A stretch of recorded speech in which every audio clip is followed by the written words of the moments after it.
Recording by आशिक music, Majhauli चौक, मुजफ्फरपुर।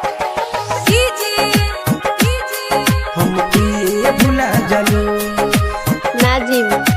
नाजिम हमके भुला जालो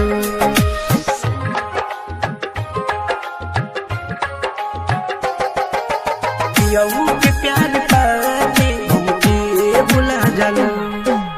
नैहर से जालू ससुरा नैहर से जालू ससुरा हमके रुला जालू पियावा के प्यार पाके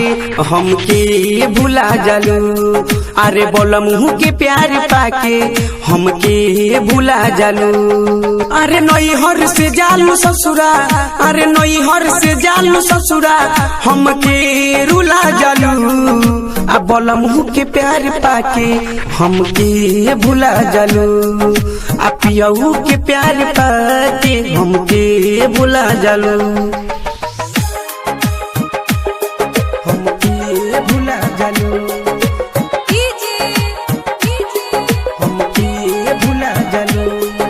आ पियऊ के प्यार पाके हमके भुला जालू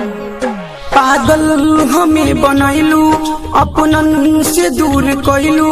हम कैसे कहीं रानी की दूर हमसे भैलू की दूर हमसे भैलू की दूर हमसे भैलू पागल हमें बनैलू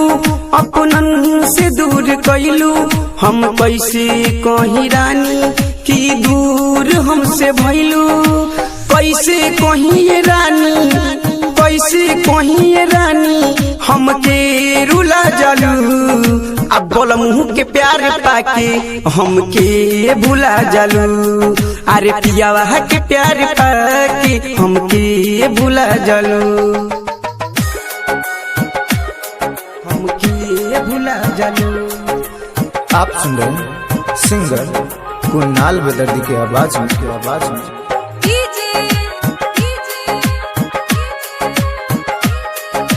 नाजिम नाजिम नाजिम हमके भुला जालू पियऊ के प्यार पाके हमके भुला जालू